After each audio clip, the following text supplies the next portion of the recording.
Hi guys, and welcome back to my channel. I'm so excited for you guys to be back for another video today. Before I get started, I want to announce that Clyde has its April collection out, which includes this beautiful zodiac necklace. We have it in every sign. I'm obviously wearing the Gemini one because I'm a Gemini. My nail's broken off. I'm wearing these starseed earrings today. These are really beautiful earrings. They're like a little huggy with a pink enamel star. We also have the Divine Goddess earrings, the Shine On earrings, the Moon earrings, and so many just beautiful pieces that we're so excited to share with you guys. I'm actually hand shipping orders. Obviously during this kind of quarantine, don't want anyone, else touching your orders. I will be hand prepping and shipping your orders. I'm looking forward to getting those orders out to you as soon as possible, so I'll have those links down below. If you're interested, be sure to place your orders so we can get that to you quickly. Without further ado, today's video is kind of a long topic, and I'm inspired to make this video from a podcast I did with my friend Lior here on YouTube. She is wonderful. I will link her channel down below. I'm sure many of you know her, Lior Alexandra. We filmed a podcast collab on my podcast, They Just Don't Get It. So I will have our podcast episode listed down below. We talk about how to manifest love, our personal relationship experiences and things like that, and basically how to manifest true love and the right kind of partner. I think it's a great podcast. I suggest you guys listen to it. So I'll have the podcast down below. But I get a lot of questions on this concept of twin flames and soulmates. I get this question consistently, and basically to me to discuss it. And I'm not one, I'm gonna say first that I'm gonna explain it from my intuitive understanding, from what I channel and from what my intuitive understanding, my intuitive perception, as well as some personal experience, right? I'm not like a researcher on twin flames, and I'm gonna calculate karma and explain things like that, because I just people get really into it. I'm gonna explain it from what really resonates with me and my perspective on this, and I think this will hopefully provide some clarity, peace, and joy to some of you. So one video that, if I could say, I'm like one of the videos I'm most proud of, is that video called Does the One Exist? I really break down love, manifestation of love, why certain things happen, why you have certain connections with people, how does it work if this was the one and it moved on, is that even a thing? And to explain that is just such a video I urge you to watch. I just think it's gonna give you so much powerful information. It's gonna have the potential to shift a lot of things for you in a positive way and in the direction towards the light and such. So I suggest that you definitely watch that video. But today I'm going to talk about, like I said, the concept of kind of twin flame soulmates and everything like that. It's all intertwined with love, and as I discussed in that video, we have various in our life. When we reincarnate, we come at a certain level of consciousness. Well, as a baby we come as pure consciousness, but our memory is kind of wiped and we kind of forget what we know to be true. That's why when someone goes through an awakening, it's more of a shedding of layers of things, and you're letting go of the lenses that don't serve you, that not to be true, and you're really throughout a spiritual journey kind of coming home to yourself. You're coming home to the really deep knowings within you. Of course you gain and learn knowledge of before, but it's almost like you just remember the knowledge you always knew to be true. That's why it resonates, because at some point you've had to have known that to be true for you to listen to something and be like, wow, that resonates with me. And so throughout that journey, right, we have so much free will. We have free will in terms of certain moments in our lives. We have catalytic moments that give us an opportunity to wake up. It could be very light, it could be a little bit stronger, and our higher self, our guides, and just the world at large, we have various opportunities to wake up. I talked about this before. Sometimes people get tapped a little lightly and tapped a little lightly, and if those things aren't catalyzing enough, the waking could happen very late in someone's life, or they'll just reincarnate. Some people comes with a different level of consciousness, and a different level of knowing, and in turn different timelines. All of us have different timelines in our life, and as we grow and evolve and we raise our consciousness or become more aware, we work on personal growth. All this can reflect on who we were years ago and see where the growth has occurred. And if we continue on a path where we're consistently evolving and learning and growing and moving forward, we consistently raise our frequency and the state of being that we're in. We are more perceptive to a higher state of being, and in turn we're shifting to more and more pleasant or enjoyable timelines. And so there is potential for you at every single every single time, and there's a timeline where maybe you get married super young, and then you have this relationship, and then you have this relationship, and it teaches you this, and then you have a timeline where maybe this happens, and then this and this happens. So we have all these various probabilities that can occur throughout our lives. So we throughout our life have various soulmates who are probable partners at different times of our life. So that's why when you meet a soulmate, this is usually a softer relationship. These usually, I'm gonna say, don't have intense karma. It's really like a divine, it's a softer connection, if that makes sense. It just feels really nice, it feels very sweet. It's a soft connection, and you guys are usually still very similar, have a very similar energetic way of being, energetic way of doing things. It's a very soft connection. We often have like soulmate type of connections with friends. It's a very soft connection where you're very similar, your energy is very balanced, the same when you spend time together. It's a connection of peace and ease. And throughout our life we have various soulmate connections, right? Because our higher self, or when we come in our divine blueprint, like I said, everyone has free will. So if someone, as I said in the Does the One Exist video, someone violates the relationship or disrespects it, that won't be allowed, and so that person will be escorted out. So a lot of people say like, I knew this was the one, blah, blah, blah, blah. I'm not lessening that. That is a very painful thing. Because you're not letting go of the person, so to say. You're letting go, obviously there's a strong energetic connection, especially if you spent a lot of time together, and if there was intimate moments exchange, you know, that's creating stronger connection and basically courting, because you're obviously attached to the person, you're exchanging energy back and forth, right? Like we create, anyone who we interact with a lot, we're creating an energetic cord with, because we're exchanging energy back and forth with them.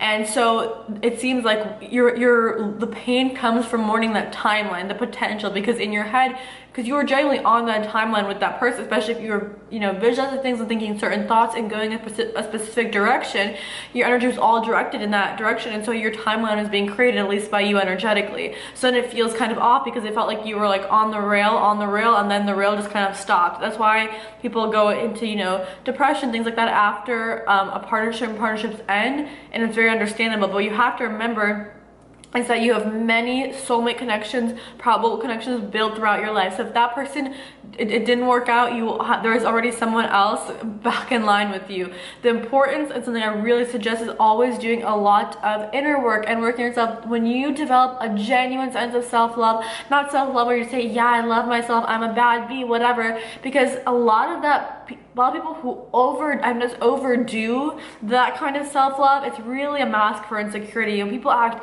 too aggressively confident and too just like chaotic. It's oftentimes a mask for insecurity, and for me, it's very easy to see through that. Often confidence, genuine confidence, like I said before, it moves. It's an energy, it's a state of being. Confidence, elegance, allure, it's all a state of being. It's not this bombarding of chaotic energy of proving their worth or being a pick-me girl, as I've discussed. It's really centered within.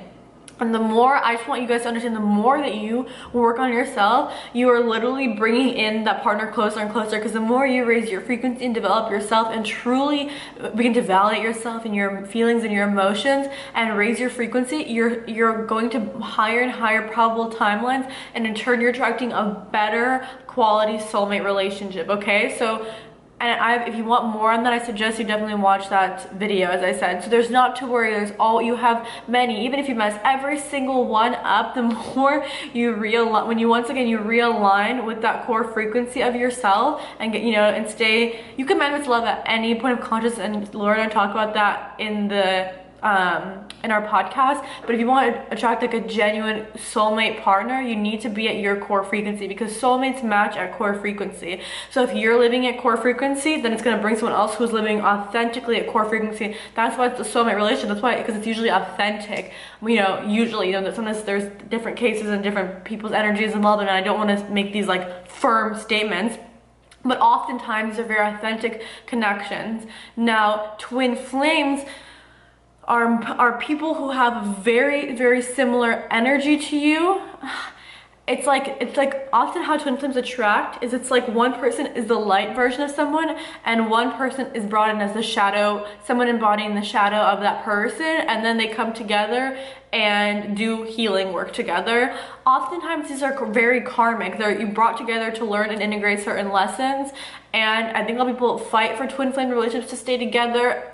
and you know, everyone's case is different, but oftentimes, and what I experienced in my life, it's very karmic. Like if there's an opportunity for growth. I think that if the growth is done together, both healed, then it can be a healthy relationship after. But again, it's like you can take this difficult route and work through a ton of this karma with this person and then let it be easy, or you can do that growth on your own through other life experiences. I mean, it's very different for everyone, right? So like maybe for someone, they're destined really to be with their twin flame union. I don't know how to explain it. It's like, it's very strong karma. When you even look at like numerology karma between people, often people who have a twin flame, you can feel like it's a very intense connection. It's like a magnetic connection. It's almost like an addictive kind of connection.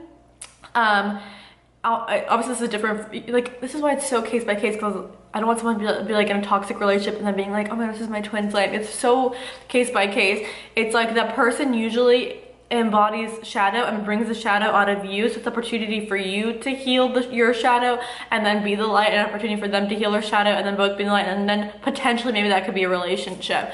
Like I said before, soulmate relationships are often when both people already kind of did a lot of that work on their own and then come together at a bit of more peaceful meeting, and then obviously work through various cycles and lessons together, but more peaceful way. It's the word I'm really hearing. Twin flame is very intense. It's like you come together, immediately things are very intense. It's very addictive. It's very like, it's like you can see yourself in that person can see themselves within you. Often it's a very, like people discuss, like a chaser runner situation. Oftentimes one person sees it for what it is. Usually the person a little bit who I would say embodies less shadow traits, and oftentimes the other person doesn't, but it's like this connection where like you really see yourself in them, like it's almost like you in a different life. And like I said, it's very intense. Like a lot is brought up, like a lot of trauma and emotions are going to be consistently brought up, and it's very intense for both people. Often the person who's, like I said, has a little bit less shadow, or is, you know, maybe the more kind of conscious one, if you had to pick one out of the two, they could both be conscious, but usually there's gonna be one person who is gonna push for it more than the other. And like I said, a lot will come up, and yeah, you can work through it. It's just very intense. It brings everything out kind of quick. And then I'm sure that if both people are willing to do the work and it's healed, I think that yes, that probably could be a good, beautiful concept. Maybe that could be a really beautiful relationship. I don't know. I really don't know, and I don't want to speak on something I don't know. What I do know is that it's very intense like that, where it's going to bring up both people's shadow. You're gonna have to work, but the thing is, to work through certain things, you need to make sure you have a safe space with the partner. And oftentimes when someone is in their shadow side, or yeah, showing shadow traits or darker traits, they're really not in that compassionate heart space to hold space for you to have healing.